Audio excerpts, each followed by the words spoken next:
வணக்கம், நமஸ்காரம், ஸ்தோத்திரம் அன்பான சகோதர சகோதரிகளே. நசரேனா இயேசு கிறிஸ்துவின் இனி நாமத்தில் உங்கள் ஒவ்வொருவரையும் வாழ்த்துகிறோம்.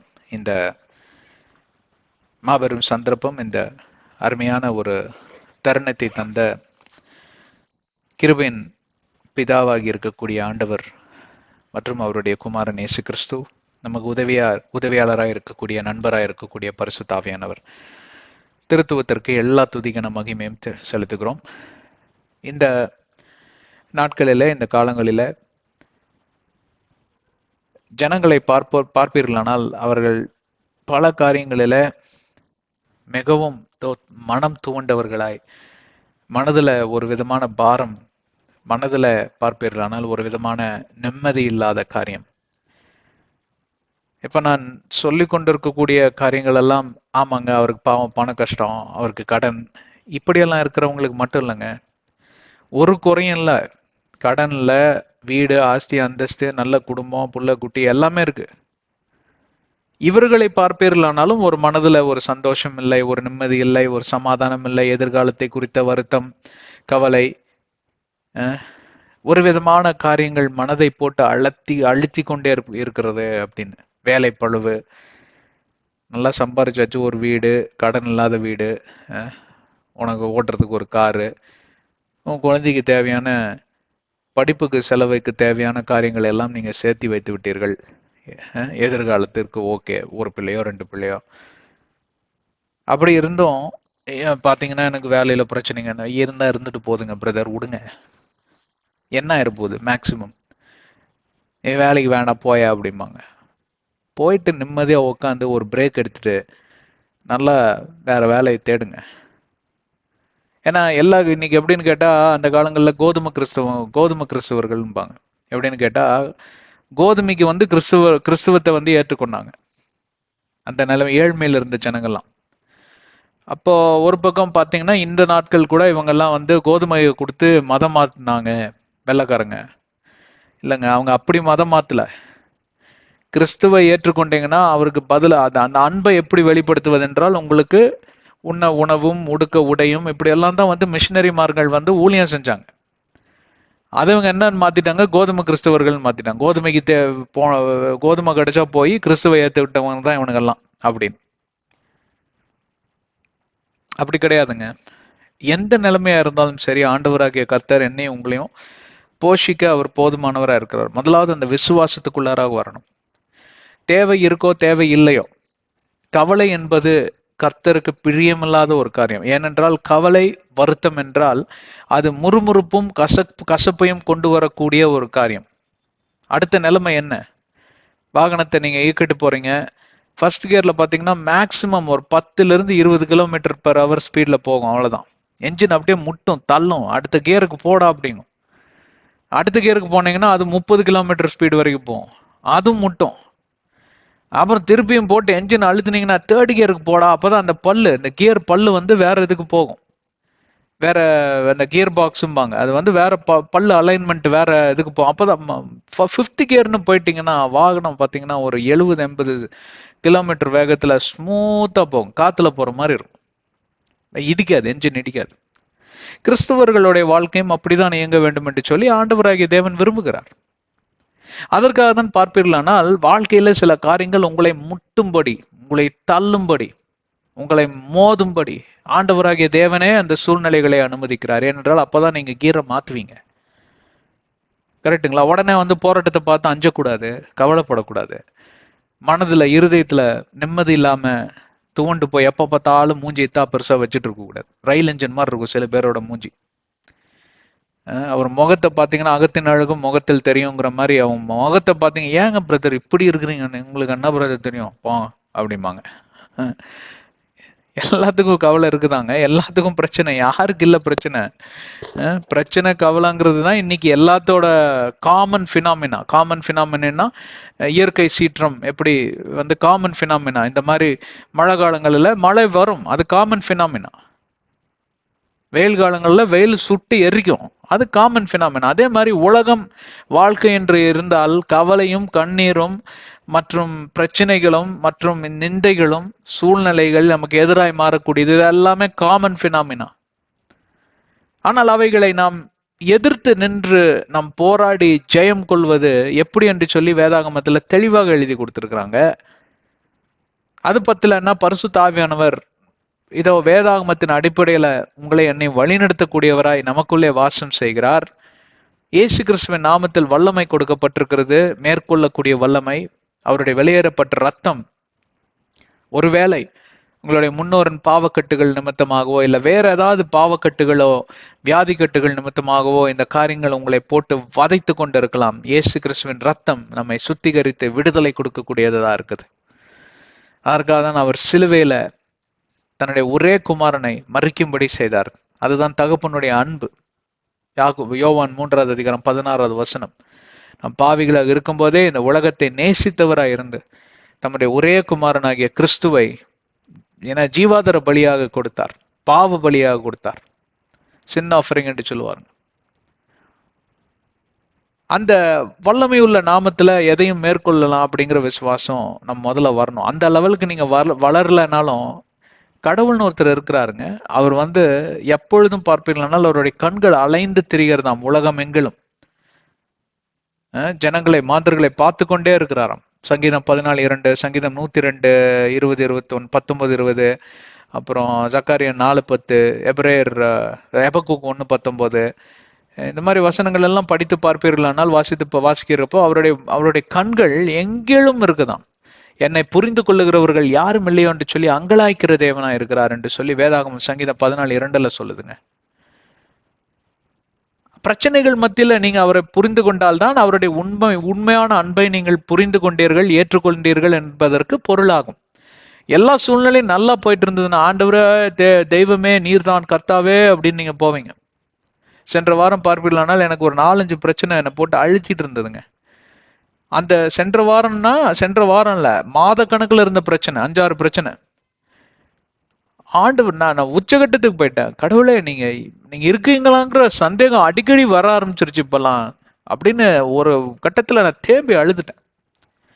ஒரு வாக்கிங் போலான்னு வெளியில வாக் போறப்போ நடக்க அழுகு அப்படி தேம்பி வருது. அப்போ ஆவியானவர் உள்ள எனக்குள்ள இருந்து அவரும் என்னோட சேர்ந்து அந்த துக்ககரமான ஒரு இருதயத்தோட எனக்காக ஜெபிக்கிறதை நான் உணர்ந்தேன். அப்புறம் உடனடியாக நான் மன்னிப்பு கேட்ட, ஆண்டவராகிய தேவனே, நான் அழுவதற்கு காரணம் என்னால கொஞ்சம் தாங்க முடியல, ஏதாவது ஒரு விடுதலையாவது நீங்க கொடுக்க கூடாது. எனக்கு இந்த 5 பிரச்சனை 4-5 பிரச்சனை என்னை போட்டு அழுத்துது. ஏதோ ஒண்ணுல ஒரு விடுதலை கொடுத்தா கூட எனக்கு ஒரு உற்சாகம் வருமே. ஏன்னா நீங்க பாக்கலையா, வேதாகமத்துல இப்படியெல்லாம் எழுதியிருக்கேன். உங்க கண்கள் எல்லாத்து மேலே இருந்த கண்களை வைத்து ஆலோசனை சொல்லுவேன்லாம் சொல்லியிருக்கீங்களே. இப்படி நீங்க ஒண்ணுமே செய்யாம இருந்தீங்கன்னா எப்படி? ஏதாவது பண்ணுங்களேன், என்ன காப்பாத்துங்களேன். என்ன பண்ணார் தெரியுங்களா? அந்த 4-5 பிரச்சனையும் ஒரே வாரத்துல சால்வ் பண்ணி கொடுத்துட்டாருங்க. 1 கேட்டங்க 5ஐயும் சால்வ் பண்ணி கொடுத்துட்டாருங்க. அதுதாங்க ஆண்டவர். எனக்கு அதை நினைச்சு இப்போ வரைக்கும் அழுதுட்டு இருக்கேன் நான். அதாவது துக்ககரமான இருதயத்தோட கவலையோட எவ்வளவு அழுதுருப்பேனோ அவர் செய்து முடித்த பிறகு நன்றி உள்ளத்தோட என்னால தாங்க முடியல. அப்போ நான் எடுத்த ஒரு தீர்மானம், இப்ப என்னப்பா நீ சொல்ற அப்படின்னு ஆண்டவர் கேட்டார், என் இருதயத்துல பேசினார்.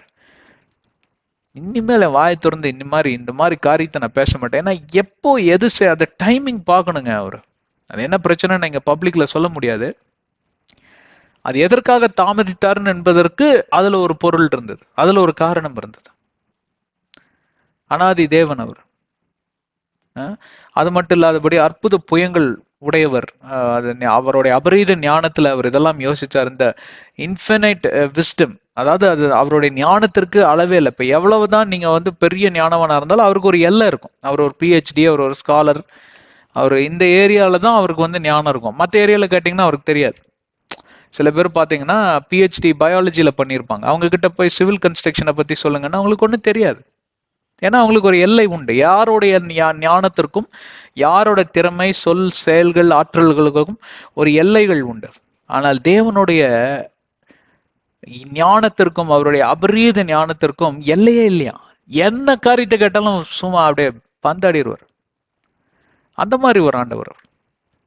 ஆனாலும் சில காலங்களில அவர் அமைதலா இருப்பாராம். அவர் பதில் கொடுக்க மாட்டாராம். நாம் என்னத்தை செய்யறோம் என்று சொல்லி கூர்ந்து கவனித்து கொண்டே இருப்பார். பதில் கொடுக்கலன்னா அவர் கண்களை எடுத்து விட்டார், அவர் மறந்து விட்டார், அவர் மறைந்து விட்டார்லாம் பேசக்கூடாதுங்க. கண்களை வைத்து பார்த்து கொண்டே இருப்பார். அவங்க மேலதான் இருக்கும் கண்ணு. என்ன பண்றான் பார்க்கலாம் அப்படின்னு சைலண்டா இருப்பார். அவிசுவாச வார்த்தைகள்னால வந்து அவதூறு வார்த்தைகள்னால முறுமுறுக்கிறானா, இல்ல தூஷண வார்த்தைகளால என்ன சபிக்கிறானா, இவ்வளவுதான் கடவுள்னு சொல்லி என்னை வந்து தூர்த்துறானா, இந்த மாதிரிலாம் பார்த்துக்கிட்டே இருப்பார். எப்படி இருக்கு அவனுடைய அன்பு, நிலையா இருக்கா? என்ன வரட்டுங்க, என் கடவுள் இருக்கிறாருங்க, இப்போ என்ன பார்த்துட்டு இருக்கிறான்னு எனக்கு தெரியுங்க, என்ன வரட்டுங்க, அவர் என்ன கைவிட மாட்டாருங்க.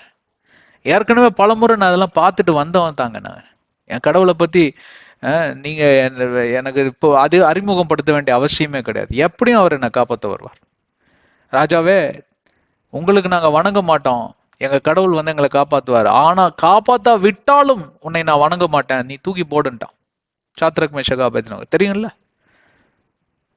அப்ப அவனுங்க நம்பிக்கை என்னன்னு கேட்டா, கடவுள்னு ஒருத்தர் இருந்தா அவர் வரவே வருவார்ப்பா, கைவிடும். வந்துட்டாரு கடவுள். நாலாவதா வந்து குமாரன் இயேசு கிறிஸ்து அங்க வெளிப்பட்டார், அந்த பெரிய சட்டியில வெளிப்பட்டார். நான் 4 பேர் போய் நிக்கிறானுங்கன்னா அந்த சட்டி எத்தா பெரிய சட்டியா இருக்கும், அதுக்குள்ள தூக்கி வீசி இருக்கிறானுங்க, ஃபர்னேஸ்.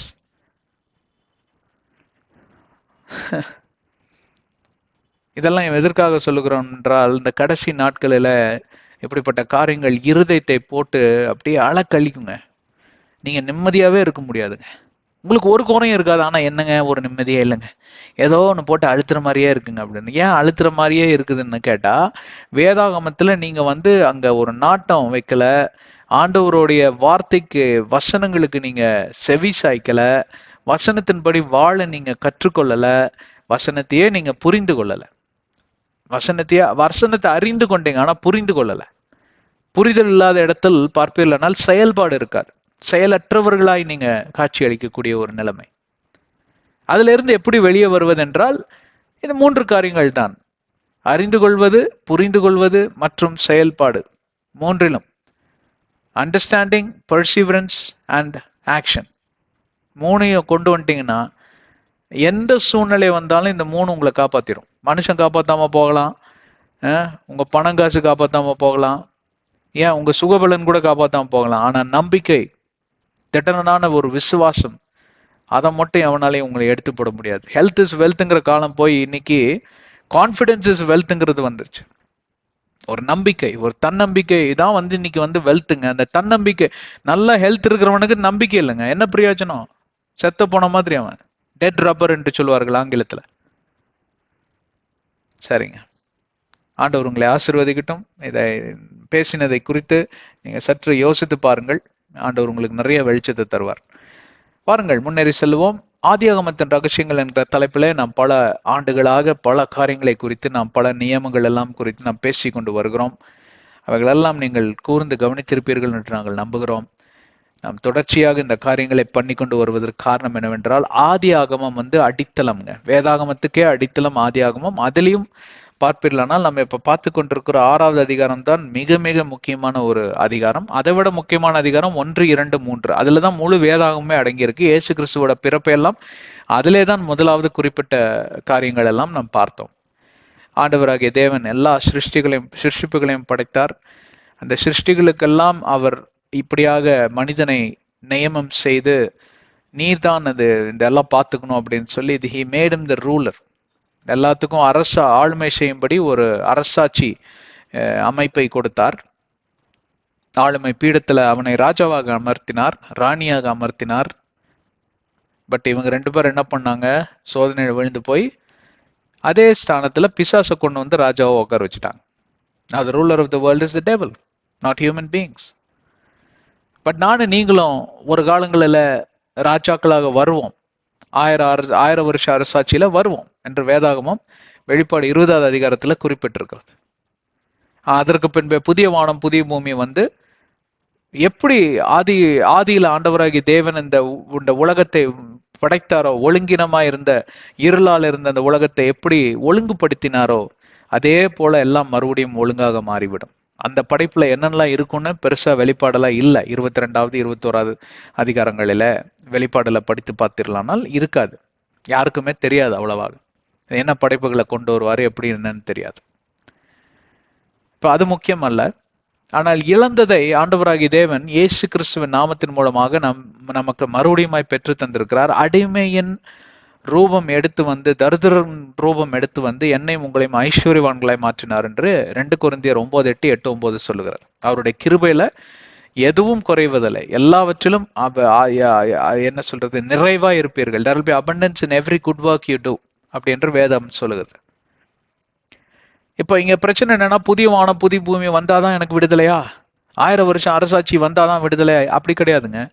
இப்பொழுது நீங்க இந்த உலகத்தில் வாழ்கிறப்பவே அடிமையின் ரூபம் எடுத்தோ இல்ல அடிமையின் கோலம் எடுத்தோ நீங்க வாழ வேண்டிய அவசியம் இல்லை. பிசாசுக்கு ஒருவன் எப்பொழுது பிசாசு பிடியில சிக்கினானோ அவன் அடிமையாய் மாற்றப்படுகிறான். அதுதான் ஆதாம் ஏவாளுடைய நிலைமை. ஆனால் இயேசு கிறிஸ்துவின் வருகைக்கு பின்பே, அவருடைய மரணத்திற்கு பின்பே, அவருடைய உயிர்த்தெழுந்ததுக்கு பின்பே, இயேசுவின் நாமத்துல நானும் நீங்களும் அடிமையின் ரூபம் எடுக்க வேண்டிய அவசியமே கிடையாது என்று வேதாகமம் சொல்லுகிறது. அதற்கு காரணம் இயேசுவின் நாமத்தில் எனக்கும் உங்களுக்கும் கொடுக்கப்பட்ட வல்லமை.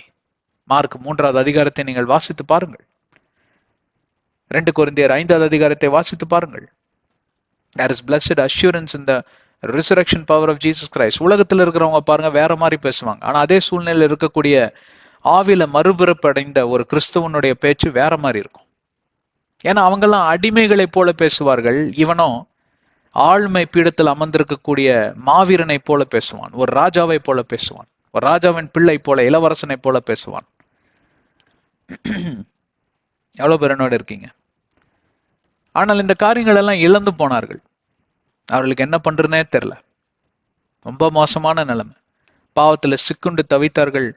பாவம் தன்னுடைய சுயரூபத்தை எடுத்து எல்லாம் கொலையாளிகளாய் மாறி வேசித்தனத்துல விழுந்து காம விகாரம், எல்லா விதமான விக்கிரக ஆராதனைகளுக்கெல்லாம் போய் எல்லாம் சீர்கட்டு அழிந்தது. இது பத்தாதுன்னு தூதர்கள்லாம் வந்து வேசித்தனம் பண்ணி அதுல ராட்சதர்கள்லாம் பிறந்து உலகமே கெட்டு சீரழிந்து போனது. தேவன் ஒரு நாளில முடிவு எடுத்தார், இந்த உலகத்தை நான் அழித்து விட்டு இந்த ஆட்டத்தை முடிச்சிடலாம், அதுக்கப்புறம் நான் யோசிச்சு வேற என்ன பண்ணணும்னு அப்புறம் முடிவு பண்றேன் அப்படின்னு ஆண்டவர் முடிவு எடுக்க வேண்டிய அந்த காலகட்டங்களில எடுத்துடலாங்கிறப்போ நோவா என்கிற ஒரு நீதிமான், அவருடைய கண்களில ஒரு பரிசுத்தவான் கிருபை பெறுகிறார்.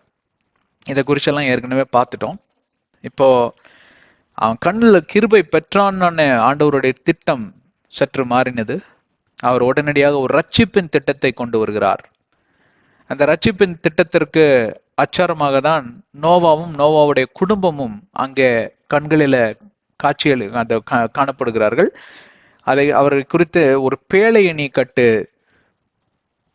யோஃபேர் மரத்தினால நீ கட்டு, அதுல அறைகள் எல்லாம் இருக்கும்படி கட்டு, அதுல கீழ் பூசும்படி, அதாவது பிச் தார் பூசி அதை உள்ளே உள்புறமும் வெளிப்புறமும் தாரினால நீ வந்து அது ஒரு கோட்டிங் கொடுக்கணும். அப்படி இதெல்லாம் படிச்சு நம்ம ஆவிக்குரிய ரீதியான ரகசியங்களை நாம் அறிந்து கொண்டோம். நான் சொல்லுவது ஆதியாகமம் 6:14 வசனம். 6வது அதிகாரம் 15வது வசனத்தில் முதல் பகுதியை நாம் பார்த்து விட்டோம் சென்ற அத்தியாயத்துல. and this is how you shall make it.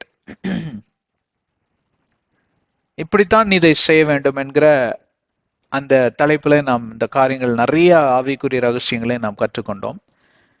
நாம் இப்பொழுது முன்னேறி செல்ல வேண்டிய ஒரு காலகட்டம். அதாவது அங்கே 15வது அதிகாரத்தில் தொடர்ச்சியா அவர் என்ன சொல்லுகிறார் என்றால், the length of the ark shall be 300 cubits.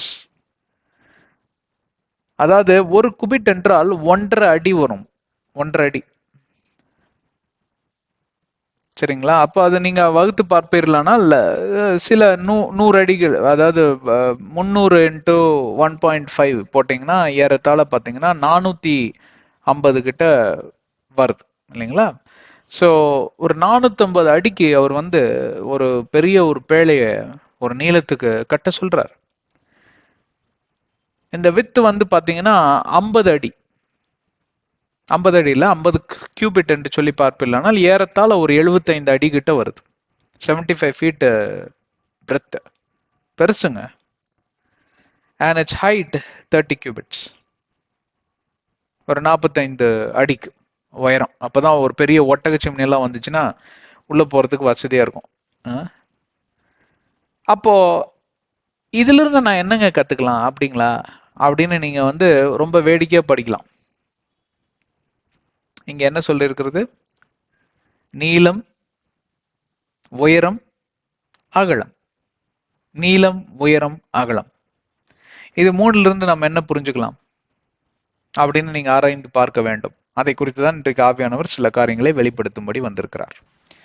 இதை நாம் எப்படி பார்க்க வேண்டும் என்றால் சற்று நிதானித்து இதை புரிந்து கொள்ள வேண்டும். இங்கே தேவனாகிய கர்த்தர், நீ ஒரு பேழையை கட்டு, உன் இஷ்டத்தை போல கட்டு, நீ எதை வேணாலும் செய், எந்த மரத்தை வேணாலும் எடுத்துக்கொள், எப்படி வேணாலும் முக்கோணமாக செய், இப்படியாக செய், அப்படியாக செய் என்று சொல்லி ஆண்டவராகிய தேவன் உன் இஷ்டத்துக்கு நீ பண்ணு என்று சொல்லி அவர் அங்கே விட்டு விடவில்லை.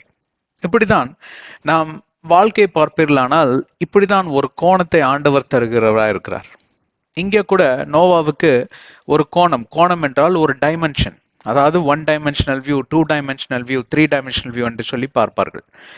இப்போ யாரெல்லாம் இந்த கம்ப்யூட்டர் கிராபிக்ஸை அறிந்து கொண்டீர்களோ, யாரெல்லாம் இந்த CAD டிசைனிங் என்று சொல்லுவார்கள், இது இந்த மாதிரி ஒரு பணியில நீங்க தொழில் புரிந்து கொண்டிருக்கிறீர்களோ, இவர்களுக்கெல்லாம் இது நன்றாக புரியும்.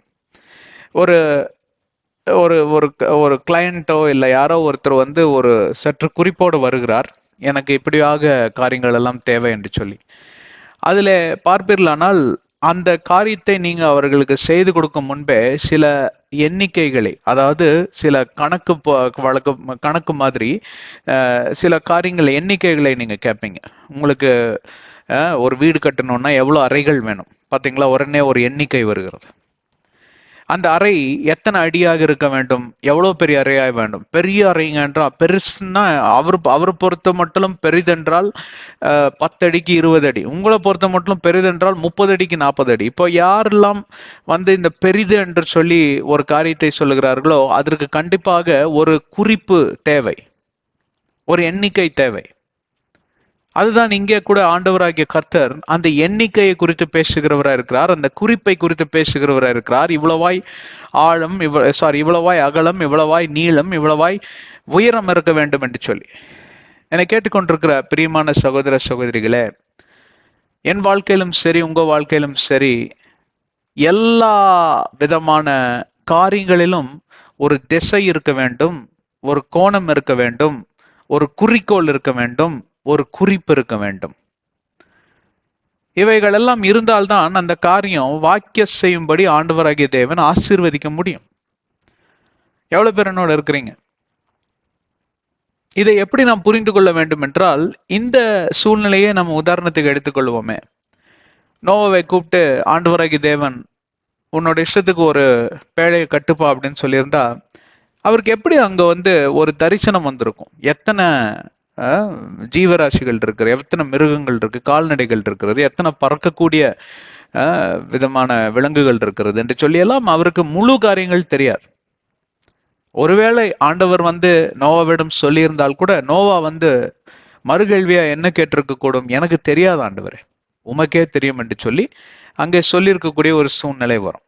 இப்படித்தான் எசேக்கியேலோட வாழ்க்கையிலும் யோவான் சீஷன் வாழ்க்கையிலும் மற்றும் பேதுருவோட வாழ்க்கையிலும் ஆண்டவராகிய தேவன் சொல்லுவார், பேதுருவே பேதுருவே என்னுடைய ஆடுகளை என்னை நேசிக்கிறாயா என்று சொல்லி. என்னை நேசிக்கிறேன். ஆமா ஆண்டவரே உம்மை நேசிக்கிறேன், உங்களுக்கு நல்லா தெரியுமே அப்பா.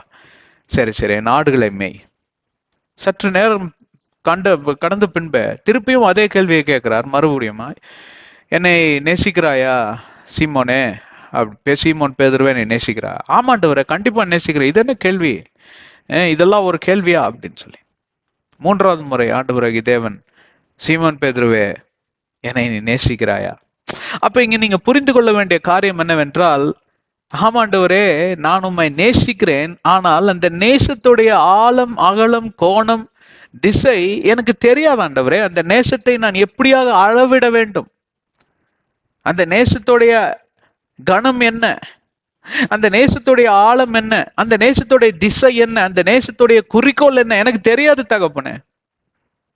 எனக்கு தெரியும் நான் உங்களை நேசிக்கிறேன்னு, ஆனா அந்த நேசத்தை வைத்து நான் என்னத்தை செய்வது, அந்த நேசத்தை நான் இப்படியாக ஆணித்தனமாக நிரூபித்து காண்பிப்பது, அந்த நேசத்தை கொண்டு நான் என்னத்தை செய்வது என்று சொல்லி எல்லாம் கேட்கும்படிதான் ஆண்டவராகிய தேவன் அங்கே எதிர்பார்த்திருக்கிறார். 3வது முறை சீமோன் பேதுரு சரியான பதிலை சொன்னதாக நீங்க நினைத்து கொண்டிருக்கிறீர்கள். அது சரியான பதில் அல்ல.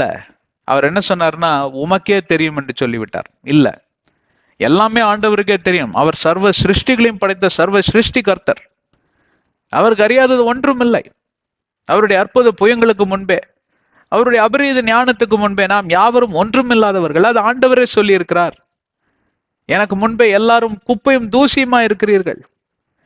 ஒரு புகை போல் நீங்கள் மறைந்து விடுவீர்கள். ஒரு ஆவி வரும் தெரியுங்களா? ஒரு ஆவியாட்டம்னு சொல்லுவாங்க. வந்தது நம்ம கதை. இப்போ ஒரு குண்டால ஆவி இது வச்சிருக்கீங்க, சூடு தண்ணி வச்சிருக்கீங்க, ஒரு லிட்டு போட்டிருக்கீங்க, மேல மூடிய தொடர்ந்து பாருங்க, குப்புன்னு ஒரு ஆவி வரும். அந்த ஆவி எங்க போச்சுன்னு உங்களுக்கு தெரியுமா? அடுத்த செகண்ட் அது மறைஞ்சு போயிடும். அதே போலதான் நாம் யாவரோட ஜீவிய நாட்களும் ஒரு ஆவியை போல அது மறைந்து விடும்.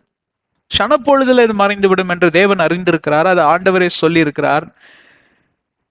அதனால ஆண்டவரிடம் போய் சென்று, ஆண்டவரே உமக்கே தெரியும் என்று சொல்வது சரியான பதில் அல்ல. எனக்கு தெரியாது, எனக்கு தெரியாததை நீர் கற்றுக் கொடுக்க வேண்டும், எனக்கு தெரியாததை நீர் சொல்லித்தர வேண்டும். நான் எங்கே செல்ல வேண்டும், என்னத்தை செய்ய வேண்டும், யாரை காண வேண்டும், என்ன பேச வேண்டும், எப்படி நான் ஜெபிக்க வேண்டும், எதற்காக ஜெபிக்க வேண்டும், கற்றுத்தாரும் ஆவியானவரே. எப்படி நான் ஜெபிக்க வேண்டும், எதற்காக ஜெபிக்க வேண்டும், கற்றுத்தாரும் ஆவியானவரே. உம் விருப்பம் இல்லாத இடங்களுக்கு செல்லாமல் தடுத்து நிறுத்தும் ஆவியானவரே. உம் விருப்பம் இல்லாத இடங்களுக்கு செல்லாமல் தடுத்து நிறுத்தும் ஆவியானவரே. என்னை தடுத்து நிறுத்தும் ஆவியானவரே. ஆவியானவரே, ஆவியானவரே, பரிசுத்த ஆவியானவரே. எல்லாத்துக்கும் அறிந்த ஒரு பாடல். இந்த பாடலுடைய கோணத்தை கவனித்தீர்களா? இந்த பாடலுடைய நோக்கத்தை கவனித்தீர்களா? ஆவியானவரிடம் சென்று தன்னை சரணடைய செய்து, நான் ஒன்றுமில்லை, இனி நான் வாழ்வது நான் அல்ல, எனக்குள்ள ஜீவிக்கிற கிறிஸ்துவே என்னில் வாசம் செய்கிறார் என்கிற அந்த கலாத்தியர் 2:20 வசனம் எனக்கு மிக மிக பிடித்தமான ஒரு வசனம். பவுல் அப்போஸ்தலரை அடுத்த உதாரணமாக எடுப்பீர்களானால், அவர் தாந்தோணித்தனமாக அங்கே இங்கேயும் அழிந்து திறந்த ஒரு மனிதன் அல்ல.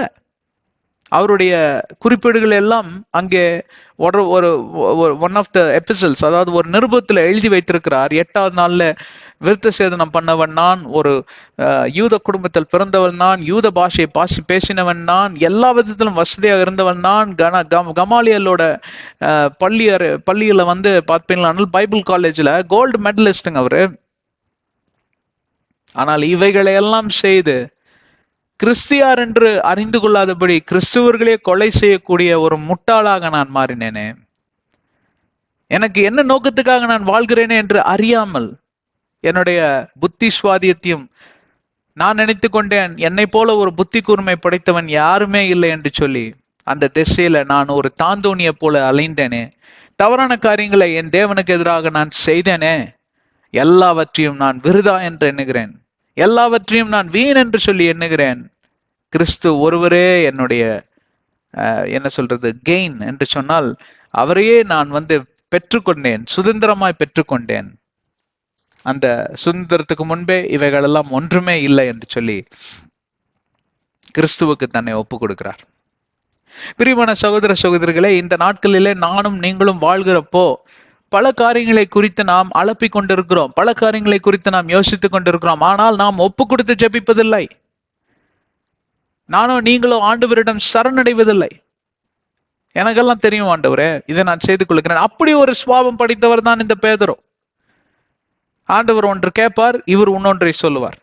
உதாரணத்துக்கு பார்ப்பீர்களானால், அப்பொழுதுதான் ஆண்டவர் சொல்லியிருப்பார், சீமோனே, நான் யார் என்று சொல்லி நீ நினைக்கிறாய் என்று சொன்னோன்னா, நீர் தான் பிதாவின் ஒரே குமாரன், நீர் கிறிஸ்துவா இருக்கிறீர் என்று சொல்லி, சபாஷ்.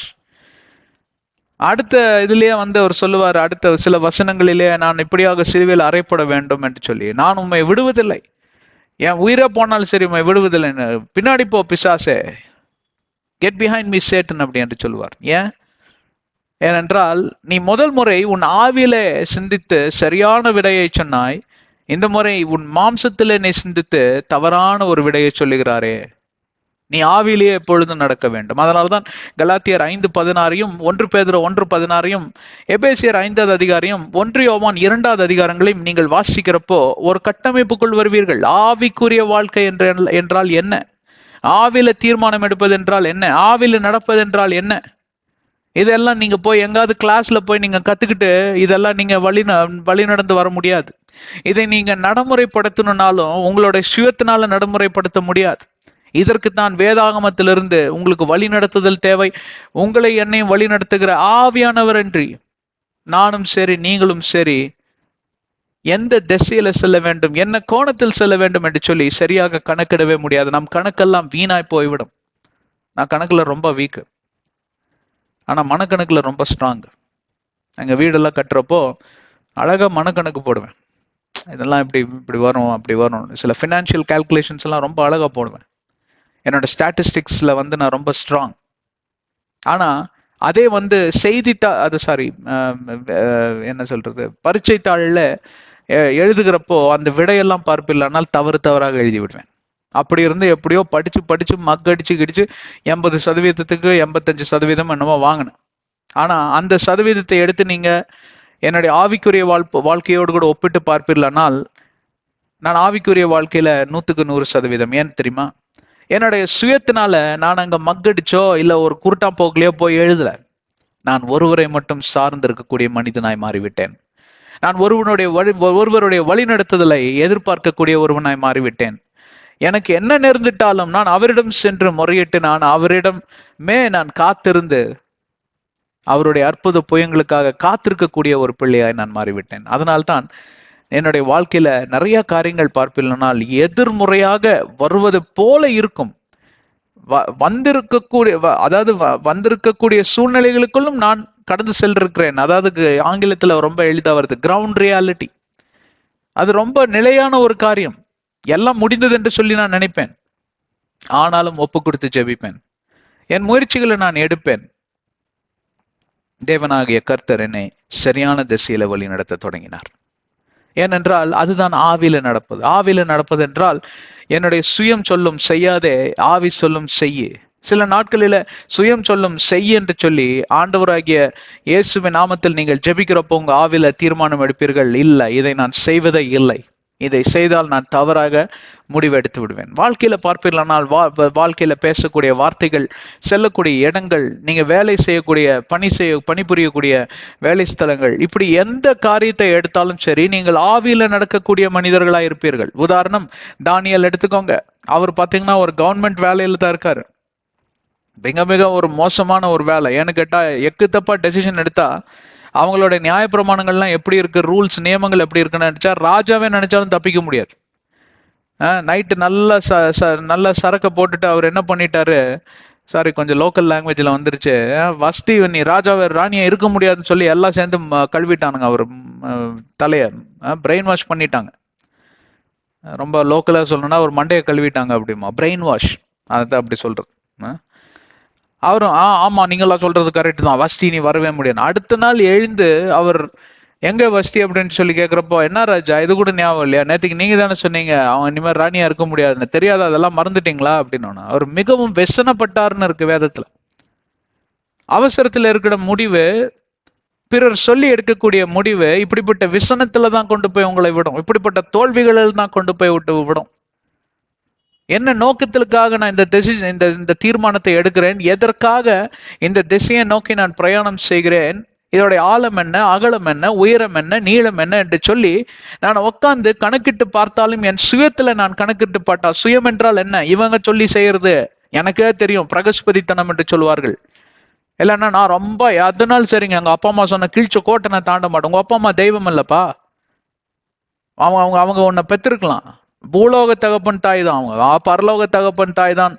இந்த பரலோக தகப்பனும் பரலோக தாயும் இருக்கக்கூடியவர் ஒருவரே. அவருடைய தீர்மானம், அவருடைய கட்டளையின் படிதான் நீ பிறந்தாய். உங்க அம்மா அப்பா வந்து தெரியாது, நீ வெளியே பிறகுற வரைக்கும் அது ஆண் பிள்ளையா இல்ல ஜான் பிள்ளையா என்ன உயரமா வருமா. ஒரு குழந்தை பிறந்தோடனே சொல்லிடுவீங்களா இது இப்படிதாங்க 5 அடி 6 அங்குலம் 5.6 inches தான், ஃபீட்டு தான் இருக்கும். அப்படின்னு எந்த தகப்பனாலையும் தாயாலையும் சொல்ல முடியுங்க. நல்ல உயரமா இருக்கிற மாதிரி இருக்குங்க அப்படிமா. சில பாருங்க நிறைய ரொம்ப பேசுவாங்க. சில பேர்லாம் அந்த சின்ன குழந்தைங்களை பார்க்க வரவங்க அப்படியே உங்க முக சாயல் இருக்குங்க, அப்படியே உங்க சுழி இருக்குங்க அப்படிமா. வளர வளர பாத்தீங்கன்னா அது அம்மா மாதிரி வளர்ந்துட்டு போகும். பிறக்கிறப்ப தகப்பன் மாதிரி இருக்கும். நீங்க பிறப்பதற்கு முன்பே, உலகம் தோன்றும் முன்பே உங்க ஜாதகம் என்னன்னு சொல்லி ஆண்டவர் அப்படியே அங்க வரைந்து வைத்திருக்கிறார், உள்ளங்கையில வரைந்து வைத்திருக்கிறார் என்று வேதாகமம் ஐசியா 49:15-16 வசனங்கள்ல சொல்லியிருக்குங்க. தாய் தன் பிள்ளைக்கு பால் கொடுக்க மறந்தாலும் மறந்து போனாலும், நீ நண்பர்கள் யாவும் உன்னை யாருன்னு தெரியாது, பெற்றோர்கள் உன்னை கைவிட்டாலும், நானே உன் தேவன், உன் தலைமயிர் நிறைய மட்டுமாய் உன்னை நான் சுமப்பேன், என்னை சார்ந்து கொள், ஒரு கணக்கு தப்ப போகாது. ஆரம்ப காலங்களில் பார்ப்பில்லைனால் நான் மிகவும் ரொம்ப பயந்து நடுங்கக்கூடிய ஒரு சுவாபம், அதாவது ஒரு கோலை சுவாபம் என்று சொல்லலாம். நான் ஒன்றொன்றுக்கும் என் தாயும் தகப்பனையும் நாடி போவேன். அப்புறம் அப்படியே ஒரு மாதிரி என்னுடைய நண்பர்களிடம் கலந்து பேசுவேன், இப்படியெல்லாம்.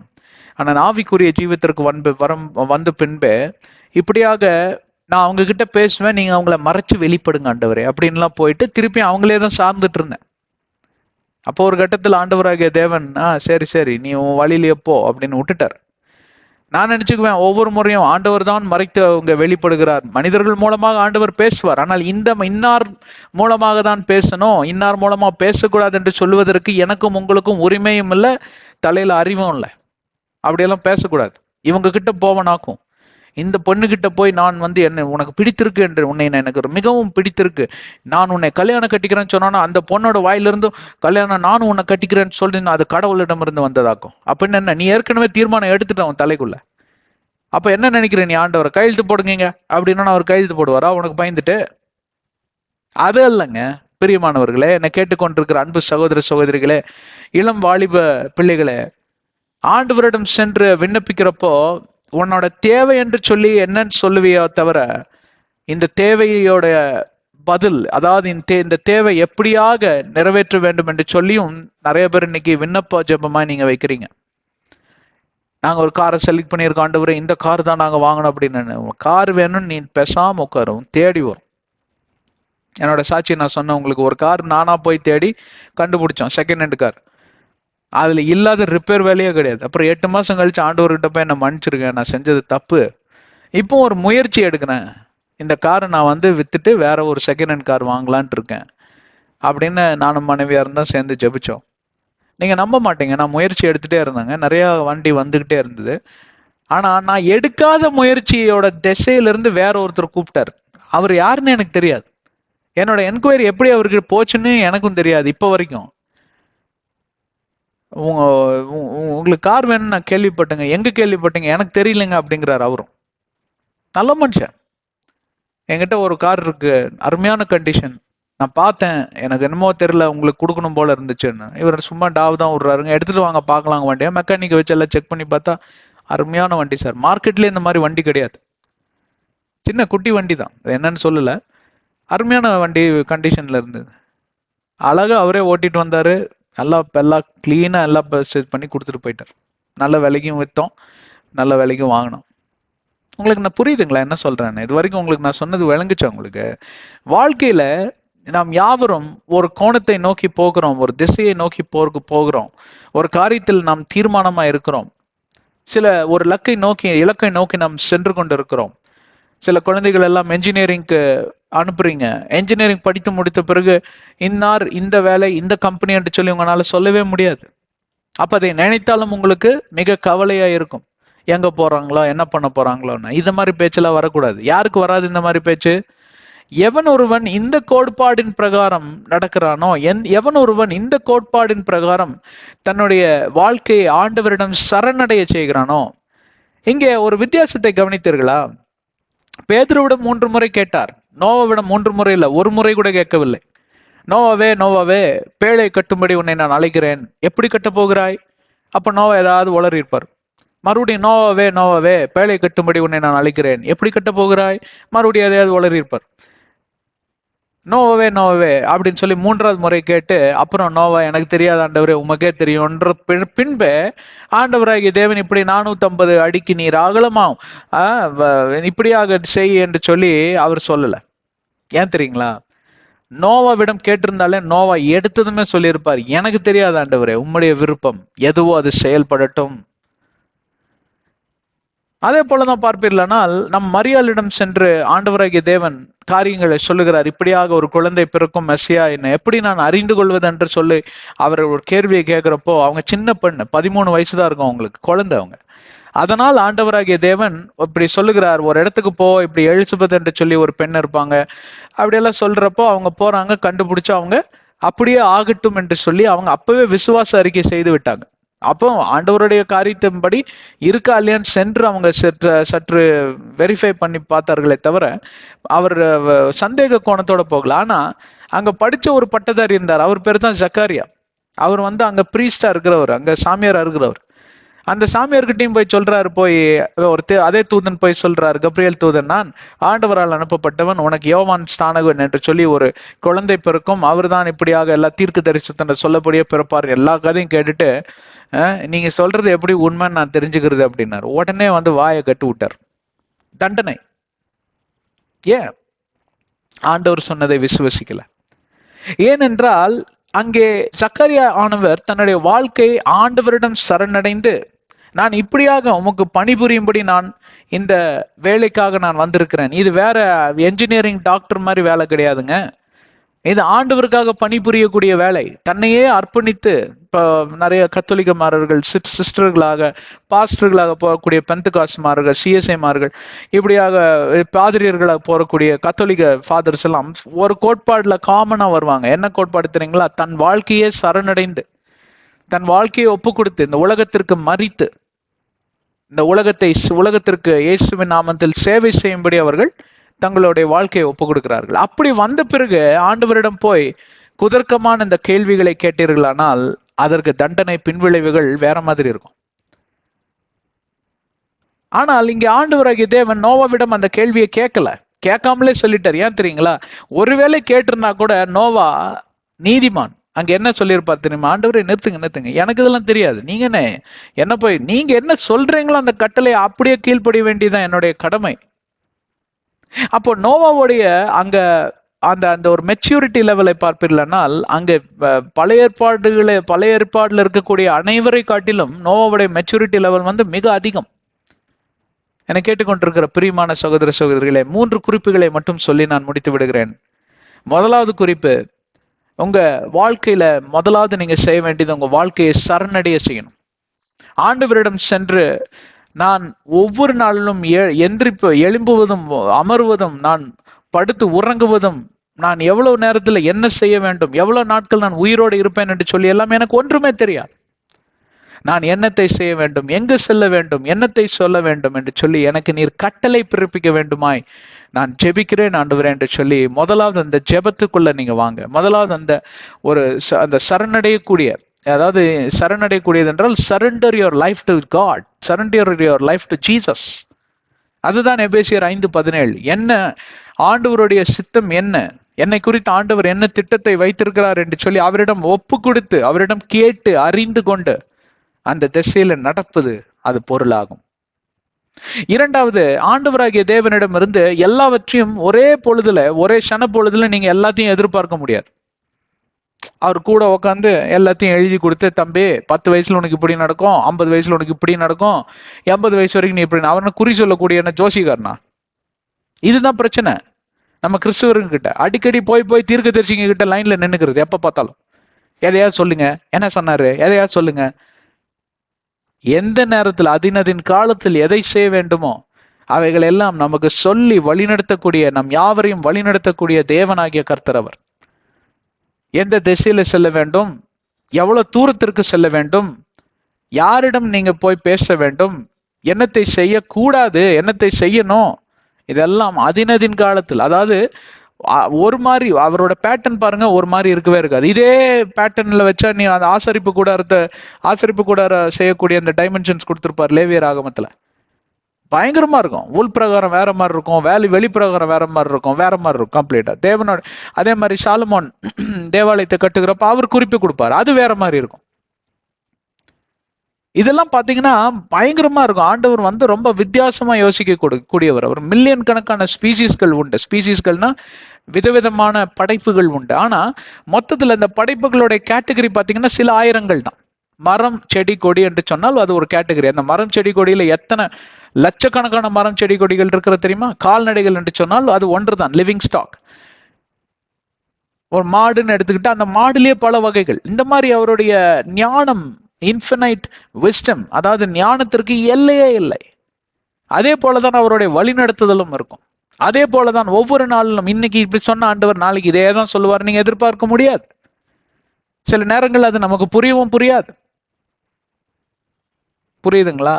அதனால ஆண்டவர் என்ன சொல்லுகிறாரோ அதை கீழ்ப்படிந்து நாம் போக வேண்டும். நாம் ஒரே நேரத்தில் அனைத்தையும் நீங்க சொல்ல வேண்டும் என்று சொல்லியும் எதிர்பார்த்தீர்களானால் அதற்கு விடை கிடைப்பது இல்லை. மூன்றாவது, அதினதின் காலத்தில் ஆண்டவராகிய தேவன் என்னத்தை சொல்லுகிறாரோ அதை கண்மூடி, அதாவது கண்மூடித்தனமாய் விசுவசிக்க வேண்டும். Blind fold trust. கண்ணை மூடிட்டு கிணத்துக்குள்ள குதினாலும் சில பேர் குதிச்சிருவான். அதுதான் விசுவாசம். ரொம்ப என்னோட விசுவாசி யாரு தெரியுமா? பா, ஜன்னலை திறந்து கீழே குதியா அப்படின்னா குதிச்சிருவான். ஏன்? என் எஜமான் எது சொன்னாலும் சரியாதான் இருக்கும். என் எஜமானுக்காக நான் உயிரையே கொடுப்பேன். என் எஜமான் நல்லவர். ஒரு மனுஷனுக்காக உயிர் கொடுக்கக்கூடிய விசுவாசிகள் இந்த உலகத்தில் இருக்கிறாங்க. ஆனால் தேவனாகிய கர்த்தர் கவலையப்படாதீங்க, அந்த மாதிரி முட்டாள்தனமான காரியத்தெல்லாம் சொல்ல மாட்டார். ஜன்னலை திறந்து கீழே குதி, 4வது மாடியிலிருந்து குதின்னு. அவர் என்ன இந்த பப்ஜி ஷோவா நடத்திட்டு இருக்கிறார்? சரியா சொல்லுவாருங்க. உங்க உயிர் போக போது, உன்னை காப்பாற்றக்கூடிய தேவன், உன்னை அரவணைத்து வழிநடத்தக்கூடிய தேவன், உன்னை சரியாக வழிநடத்தக்கூடிய தேவன், சேதத்திலிருந்து உன்னை தப்பு வைக்கக்கூடிய தேவன். அவருக்கு ஒரு பேர் இருக்கு, குட் ஷெப்பர்ட், நல் மேய்ப்பாளர். சரியா உங்களை மேய்ச்சி கொண்டு போவார். ஆனா இது என்னது, இங்க பச்சை கலரா இல்லையே, இங்க சிவப்பு கலரா இருக்கே, குதர்க்கமா கேள்வியை கேட்டுக்கிட்டே இருக்கக்கூடாது. போனா பேசாம போயிடணும். ஏன்னு தெரியுங்களா? அவர் சொன்னாலும் உங்களுக்கு புரியாதுங்க, அவ்வளவுதான். அவருடைய அபரீத ஞானத்திற்கு முன்பே நாம் சிறு பிள்ளைத்தனமாக நாம் கேள்விகளை கேட்டுக்கொண்டுதானே இருப்போமே தவிர, அந்த கேள்விகளுக்கு அவர் பதில் சொன்னாலும் அந்த பதில் உங்களுக்கும் எனக்கு விளங்க போவதில்லை. அதுதான் இந்த நிதர்சனமான உண்மை. இந்த 3 கோட்பாடுகளையும் வைத்து நீங்க இப்ப நம்ம படித்த வசனத்தை நீங்க வாசித்து பாருங்கள், அப்புறமா உங்களுக்கு சரியாக வழங்கும். ஆக இந்த வேதத்தை வாசிக்கிறப்போ அப்படியே சும்மா மேல் பூஜா வாசிக்க கூடாது. அங்க எழுதியிருக்கிற கருத்தை அப்படியே எடுத்துக்க கூடாது. ஆவிக்குரிய ரீதியில யோசிக்க வேண்டும். இங்கே ஒரு கோணத்தை கொடுக்கிறார், ஒரு அளவை கொடுக்கிறார், ஒரு மெஷரை கொடுக்கிறார். வாழ்க்கையும் அப்படிதாங்க. ஆண்டவராகிய தேவன் ஒரு கோணத்தை கொடுப்பார். நான் 2 டைமென்ஷனல் வியூவா 10 டைமென்ஷனல் வியூவான்னு தெரியாது, ஆனா கொடுப்பார். சில பேருக்கு சிங்கிள் டைமென்ஷனா தான் இருக்கும். ஒரே வழியில போயிட்டே இரு, ஒரே வேலையை செஞ்சுக்கிட்டே இரு. உடனே ஏன்ப்பா அவரு பாரு எப்படியெல்லாம் விதவிதமா ஊழியம் பண்றாரு, அது அவரோட அழைப்புங்க. அவர் பாரு எப்படி விதவிதமா காரியங்களை செய்யற. உங்களுக்கு ஒரு காரியத்தை சொல்லியிருக்காரு, அதை பேசாம செய்யுங்க. நீங்களும் பரலோகத்துக்கு போவீங்க, அவரும் பரலோகத்துக்கு போவார். ஏன்னா அவர் அப்படிதான் படிச்சிருக்கிறார், உங்களை இப்படி படிச்சிருக்கிறார். அதை உடனே ஒப்பிட்டு பார்க்க கூடாது. இதெல்லாம் உங்களுக்கு நன்றாக விளங்கியிருக்கும்னு சொல்லி நம்புகிறோம். ஆண்டவர் உங்களை வழி நடத்தட்டும். அன்பின் பிதாவே, உமக்கு ஸ்தோத்திரம் அப்பா. இந்த அருமையான நாளுக்காய் நன்றி, இந்த அருமையான போதனைக்காய் நன்றி, எங்களுக்கு கொடுத்த இந்த திசைக்காய் நன்றி. ஆண்டவரே, எங்களை வழிநடத்தி செல்லும், எங்களை பொறுப்படுத்திக் கொள்ளும், காத்துக்கொள்ளும். இயேசுவின் நாமத்தில் ஜெபிக்கிறோம் ஜீவனுள்ள நல்ல பிதாவே, ஆமென். கர்த்தர் உங்களை ஆசீர்வதிக்கட்டும். எங்க சேனல்ல தொடர்ந்து இணைந்திருங்க, சப்ஸ்கிரைப் செய்யுங்க, ஆட்டோமேட்டிக் நோட்டிபிகேஷன் வரும். எந்த மெசேஜும் அதாவது கண்டிப்பா பாருங்க, நேரம் எடுத்து பாருங்க, சரிங்களா? தெரிஞ்சவங்களுக்கெல்லாம் ஷேர் பண்ணுங்க. ஆட்டோமேட்டிக்கா அவங்க கிறிஸ்துவுக்குள்ள வந்துருவாங்க. அது உங்களுடைய கடமை. இன்னொரு கடமை இருப்பது உங்களுக்கு நான் ஒவ்வொரு முறையும் வலியுறுத்தி வருகிறேன். இந்த உலகத்தில் இருக்கக்கூடிய அழிந்து போகிற ஆத்துமாக்களுக்காக ஜெபித்துக் கொள்ளுங்கள். ஊழியக்காரர்களுக்காகவும் எங்களுக்காகவும் ஜெபித்துக் கொள்ளுங்கள். எங்க ஊழியத்துக்காக ஜெபித்துக் கொள்ளுங்கள். எபேசியர் 6:18, கொலோசியர் 4:3 இதைத்தான் சொல்லுகிறது. அதே போல உங்களுக்கு ஜெப தேவைகள் இருந்தால் யாரிடம் செல்லாதிருங்கள், கர்த்தரிடம் சென்று மன்றாடுங்கள். அவரே போதுமானவர். அவர் நினைத்தால்தான் அது நடக்கும். அவரிடமே சென்று மன்றாடி விடுங்களேன். சாமியை பார்க்கறதுக்கு முன்னாடி பூஜாரி கிட்ட போறாம்பாங்க. நமக்கு பூஜாரி எல்லாம் யாரும் கிடையாதுங்க, நேரம் ஆண்டவர் தான். அவரோட கூட தொடர்பு கொள்ளக்கூடிய இயேசுவின் நாமம் இருக்கிறது. அந்த நாமத்துல உங்களுடைய விண்ணப்பத்தை எடுத்துக்கொண்டு போங்க. எல்லாவற்றையும் ஆண்டவர் உங்களுக்கு நேர்த்தியாக செய்து முடிப்பார். கர்த்தர் உங்களை ஆசீர்வதிக்கட்டும். தொடர்ந்து இணைந்திருங்கள். அடுத்த அத்தியாயத்தில் சந்திப்போம்.